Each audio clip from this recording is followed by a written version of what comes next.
Saya punya cerita keren nih. Almarhum Habib Anis bin Alwi Al-Habsyi.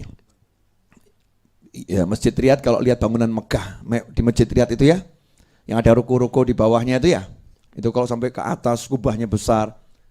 Itu yang bangun Habib Anis, dan Habib Anis nggak punya perusahaan, punyanya toko kecil. Ya, punyanya toko kecil. Dan Habib Anis tidak pernah minta sumbangan pada siapapun. Ya, nggak pernah minta sumbangan pada siapapun. Duduk sama saya berdua di bawah pohon belimbing, ya, bawah pohon belimbing. Belimbing itu bahasa Indonesianya apa? Belimbing ya. Soal itu asli Jawa itu ya. Pohon belimbing. Nah, sambil lihat bangunan yang baru dibangun belum jadi. Ngomong sama saya begini, siang-siang itu. Sama lihat bangunannya gini, Noval. Ya Beb, saya memang nggak punya duit. Tapi saya tidak akan pernah takut karena saya punya Allah. Itu kalimat itu menghunjam ke hati saya sampai hari ini. Saya memang nggak punya duit, ya. Saya tidak akan takut karena saya punya Allah. Tiap hari ya nggak ada istilah tukang teman-teman ini kelihatannya nggak ada duit ya, jadi pembangunan berhenti dulu, nggak ada. Bangun terus, bangun, lanjut terus, lanjut. Selesai bangunannya. Ya, bangunannya selesai dan nggak ngutang sama orang dan tidak minta sama orang. Kenapa? Yakin punya Allah, yakin punya Allah. Nah, itu artinya zikir itu. Makanya disebutkan ciri-ciri wali Allah alladzina yadhkurunallaha qiyaman wa qu'udan wa 'ala junubihim. Para wali Allah itu orang-orang yang senantiasa berzikir baik dalam kondisi berdiri, duduk maupun berbaring. Para ahli tafsir mengatakan yang dimaksud posisi berdiri, duduk maupun berbaring itu adalah posisi hidupnya manusia. Manusia itu kalau hidup, kalau enggak berdiri, duduk, ya berbaring. Artinya dalam segala keadaan dia ingat sama Allah Subhanahu wa ta'ala. Segala keadaan ingat sama Allah. Nah, parahnya kita dalam sholat pun kita enggak ingat sama Allah. Parahnya kita ini. Kalau orang-orang soleh dalam segala keadaan ingat sama Allah. Parahnya kita dalam sholat pun kita nggak ingat sama Allah. Lupa di dalam ingat, kan ngeri ya. Kalau orang maksiat lupa itu wajar, namanya maksiat. Tapi orang taat lupa loh, lagi ngadep Allah, lupa dia bersama Allah, lupa dia didengar sama Allah, lupa dia lagi bercakap-cakap dengan Allah. Ini kan parahnya luar biasa. Siapa itu? Gak usah lihat orang lain, kita sering seperti itu. Makanya tema pagi ini saya ngajak semua untuk jadi paham konsep zikir. Paham konsep zikir. Nah, caranya gimana sekarang? Biar hatinya ini bisa ingat sama Allah. Karena hasilnya luar biasa loh. Saya makanya kadang agak sedih kalau orang-orang harus mengeluarkan duit banyak untuk cari tenangnya hati. Tenang hati itu nggak butuh duit toh. Justru gara-gara mengeluarkan duit hatinya jadi nggak tenang. Betul kan ya? Makanya konsep santri weekend kan kamu nggak usah ngeluarin duit biar hatimu tenang. Karena banyak yang hadir rata-rata hatinya belum. Hati kita kan belum tenang, betul kan ya? Kadang tenang, kadang galau. Kadang tenang, kadang galau. Kita seperti itu. Nah, dengan begini nih maunya apa? Udah nggak usah mikir duit. Biaya santri weekend saya kan kasih tahu sekitar 35 juta kalau orangnya ada total sama panitia 350 orang, 375 orang. Itu kurang lebih saya buat minim 35 juta sampai 40 juta. Saya nggak punya duit, tapi setiap hari Jumat 2 pekan sekali berarti 1 bulan minimal buat kegiatan santri weekend harus ada sekitar 70 sampai 100 juta. Sementara guru saya melarang saya minta sumbangan pada orang. Telepon teman, aku butuh duit ya bantu ya, nggak ada, nggak boleh. Bolehnya cuman pemberitahuan secara umum. Pemberitahuan secara umum. Info siapa ingin ikut andil.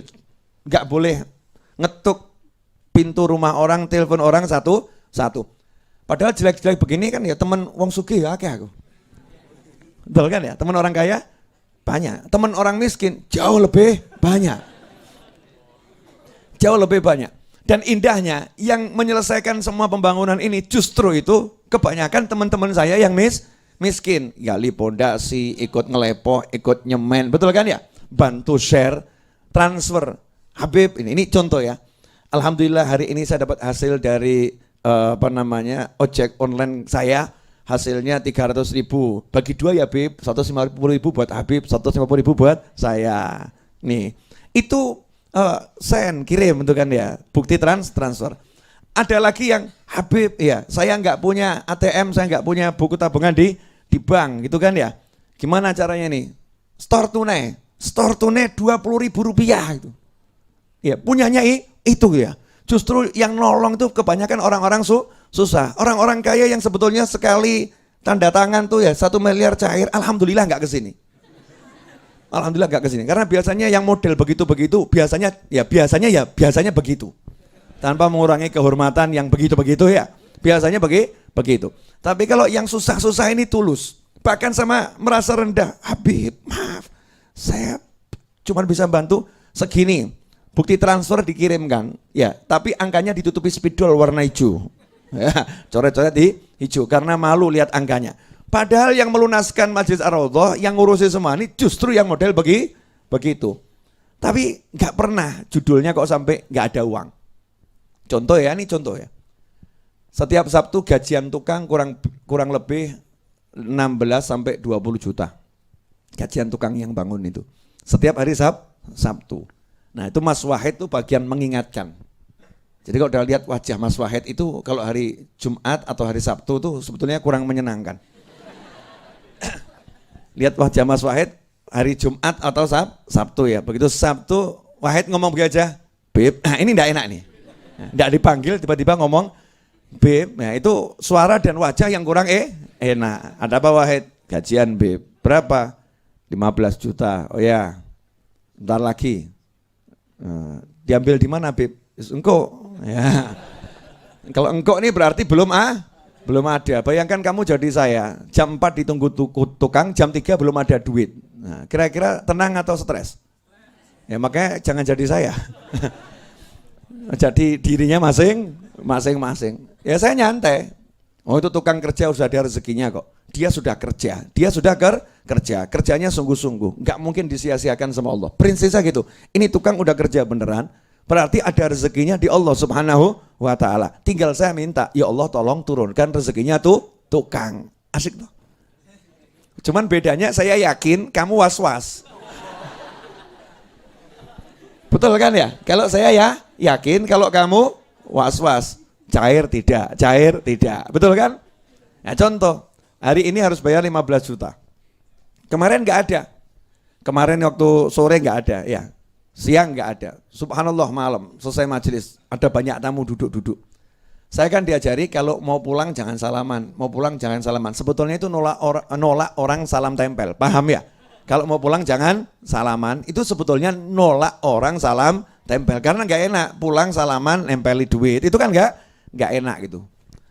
Nah, tapi mau pulang betul nggak salaman.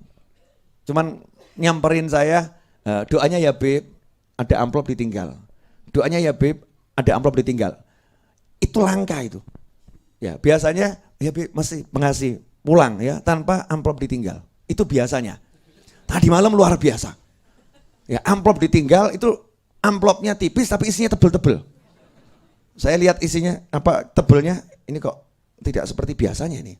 Rupanya santri weekend ini banyak rezekinya ini ya. Ini yang datang kelihatannya fuqara wal masakin tingkat tinggi ini ya. Jadi doanya kabul nih ya.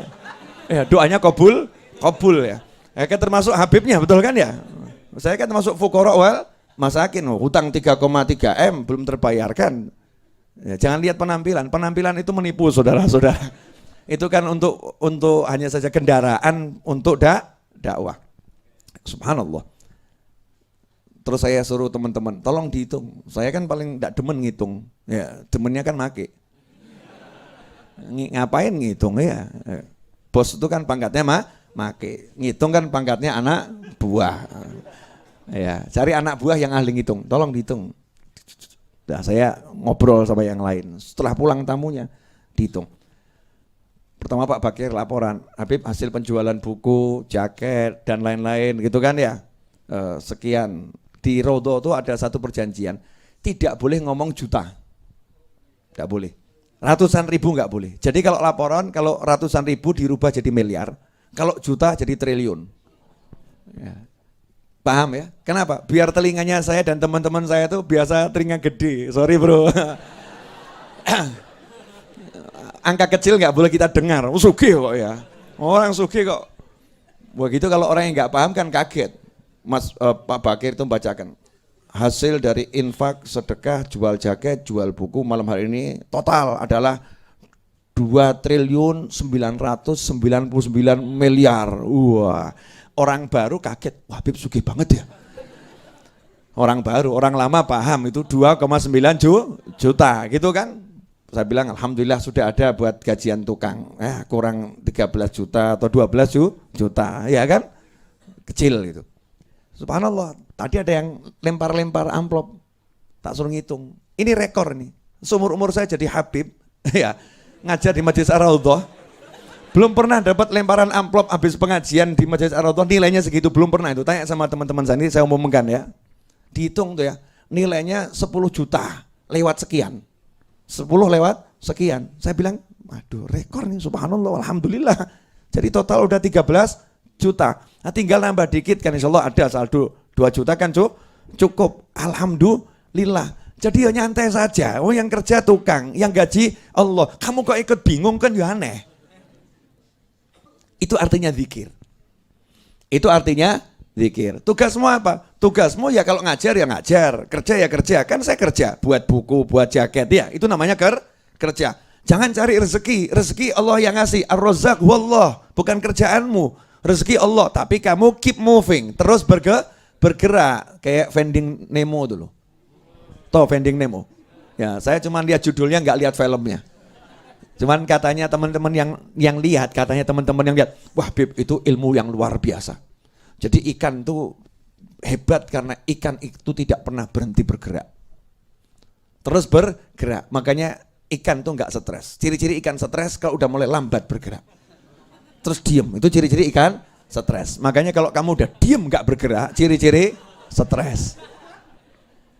Saya dipecat, saya nganggur, saya nggak kerja, nggak apa-apa. Kamu dipecat, nggak punya pekerjaan di kantor, nggak masalah. Tapi terus bergerak, bekerjalah semaksimal yang kamu bisa. Rezeki yang ngasih Allah, itu namanya zikir, namanya ingat dalam segala keadaan. Apalagi ketika dia dalam keadaan seperti itu, lidahnya berzikir. Ya, lidahnya berzikir. Kaitannya sama cari duit, ya keluarnya ya manggil Allah yang punya duit. Ya Hanan, ya Manan, dirayu dulu Allahnya. Ya Maha Pengasih, wahai Maha Penyayang, wahai yang Maha memberi, ya Fattah, ya Razzaq, yang Maha membuka. Ya Allah, kalau ada bundel-bundel yang terikat, kalau ada pintu yang tertutup, kalau hati yang terkunci dan tergembok, gitu kan ya. Ya Fattah, ini maknanya luar biasa. Yang Maha membuka, ya Razzaq, yang Maha memberi, ya Hanan, ya Manan, ya Fattah, ya Razzaq, ya Ghani, yang Maha kaya, ya Mughni. Kadang orang tuh zikir berhenti cuma sampai di yang Maha kaya. Ya Ghani, ya Ghani, ya Ghani, ya Ghani. Kata malaikat, betul. Kata malaikat, betul, pinter. Allah Maha kaya. Loh kamu butuh duit kok yang disebut cuma Allah Maha kaya. Kata Allah yang jalu minta, ya Mughni, wahai yang Maha mengayakan. Baru kamu dapat, zikirnya nggak lengkap, ya Ghani. Ya Mughninya nggak disebut, wahai yang Maha mengayakan, yang Maha kaya, Maha mengayakan. Kemana-mana nyantai, naik motor tertawa, nggak punya duit ini, tertawa. Ya Ghani, ya Mughni, ya Hanan, ya Manan, ya Fattah, ya Razzaq, ya Ghani, ya Mughni, nyantai. Tenang hatinya tuh tenang. Itu modal yang luar biasa. Lidahnya berzikir. Malaikat ngomong, ya Allah kabulkan ya Allah. Ini orang percaya akhir zaman itu langka. Yang ini percaya. Kata Allah Ta'ala, malaikat biar agak lama dikit. Ya, saya ingin uji itu. Percayanya itu percaya beneran atau percaya apa tergantung situasi ini. Memang pas gak punya duit percaya nih. Ya dipepetkan sampai entek duitnya. Zikirnya udah banyak, nggak berubah, percaya tidak ini? Percaya tidak. Lah kebanyakan orang gagal di situ. Awalnya semangat, munjiyah baca, nariyah baca, yasin baca. 3 bulan nggak ada perubahan, mental. Udah saya amalkan semua itu. Yang diajarkan Habib Novel, Habib Fulan Kiai, udah saya amalkan. Hasilnya sama saja. Ini judulnya gagal. Berarti dia bukan percaya sama Allah, percaya sama amalan tanpa menyandarkan pada Allah Subhanahu wa ta'ala. Kalau percaya sama Allah, dia tahu yang maha memberi rezeki itu Allah, bukan amalan. Amalan tuh nggak bisa ngasih rezeki. Itu sarana untuk merayu Allah Subhanahu wa ta'ala. Jadi yang dikejar Allahnya. Allah, Allah, Allah. Amalannya ini hanya alat merayu Allah. Ya Allah, saya begini baca ini, saya panggil namamu ya Allah, ngerayu Allah, dirayu. Gini loh Mbak, kalau kurang paham mas-mas ya, saya pakai Mbak. Insya Allah kamu paham. Mbak, yang mencintai itu hatimu atau mulutmu? Hati, ya, hatimu mencintaimu, mencintai orang lain, betul ya? Kalau ada orang pengen mendapatkan cinta di hatimu, dia ngomong, Dek, I love you. Kamu langsung jawab tidak? Nanti dulu toh ya, lihat dulu, betul kan? Dek, I love you, kalung mutiara. Ya, ini namanya apa nih? Alat mendapatkan cinta. Kamu udah dapat memberikan cintamu untuk orang yang si mutiara? Nanti dulu tuh ya, semurah itu Mbak. Ya nanti dulu, cuman mutiara, naikkan toh ya, rayuannya naikkan, betul kan ya? Lagi, Dek, ini Dek, kunci apartemen. Wah, apartemen atas namamu, ya terbagus di kotamu, 3 kamar saya jadikan 1, hadiah untuk mudik, Masya Allah. Bukan siapa-siapa dan tidak minta apa-apa loh, tapi dalam rangka merayu, mau ngambil hatinya. Dan kebanyakan itu terenggut hatinya hanya karena seperti itu. Orangnya juga hadir. Ya, entah di sini entah di sana kan berarti masih hidup hadir gitu loh ya. Nah, tanpa menuduh siapapun, walaupun yang tertuduh merasa. Yang tertuduh merasa, yang nggak merasa berarti bukan tertuduh ya. Gitu aja kok repot. Kasih lagi, kasih lagi, kasih lagi. Kalau ternyata kamu tidak mengatakan I love you juga, ya, tapi orang itu terus ngasih, berarti kamu yakin ini orang betul-betul cinta, betul kan ya? Tapi kalau kamu tanpa respon, di I love you, sebulan gak kamu respon, 2 bulan gak kamu respon, 3 bulan gak kamu respon, bulan ke-4 mulai mencaci, bulan ke-5 memaki, bulan ke-6 narik kembali. Ya, kelihatan kalau ini gak cinta, berarti dia gak ngejar hatimu, ya dia gak ngejar hatimu, dia hanya memakai alat ini untuk mendapatkan yang dia inginkan, betul kan ya? Nah, Allah Ta'ala juga begitu saudara-saudara. Kamu kalau mau dapatkan Allah, ini semua amalan itu rayuan pada Allah Subhanahu wa Ta'ala. Lah Allah mau lihat sejauh mana kamu merayu Allah, dilihat. Lah kalau 3 bulan Yasin sama Allah belum dikasih yang diminta, belum dikasih yang diminta, pedot, ya sama seperti tadi laki-laki yang 3 bulan ngasih hadiah tapi nggak dapat jawaban cinta, akhirnya berhenti memberi, kemudian mulai mundur, kemudian mulai mencaci, kemudian mulai memaki. Naudzubillah min dzalik. Lah orang yang ingat sama Allah Ta'ala, dia ngejar dengan mulutnya, ngejar dengan tangannya, ngejar dengan tubuhnya, semua diajak ingat sama Allah, hatinya kontak gak putus sama Allah Subhanahu wa Ta'ala. Itu namanya zikir dalam hati yang luas. Makanya orang perang ya bisa zikir, orang masak juga bisa zikir. Nah repotnya sekarang ini banyak yang masak gak zikrullah, tapi zikir utang, zikir masalah, zikir rencana. Contoh masak mie, ya kelas-kelas santri kan mie gitu. Atau mungkin kos-kosan ya paling cepat mie, ya mie merek apapun mie. 1 jam lagi mau ada janji temu sama orang, itu buat mie yang dipikir nanti pakai baju apa ya, nah, ya parfumnya yang mana ya, ini jadi mie merek parfum merek baju ini. Jadi kalau dimakan ya rasanya ya begitu, nggak ada rasanya. Beda orang yang masak ingat Allah. Ingat Allah, mie, ingat Allah.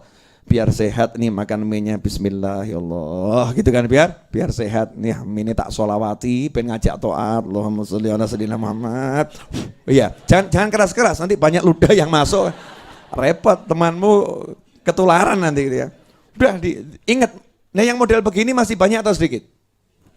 Sedikit, ada tapi sedikit. Orang dulu tuh kalau masak itu sambil zikrullah. Masak sambil zikrullah. Orang dulu kalau nimang anak, pembantu zaman dulu, bukan sekarang ya.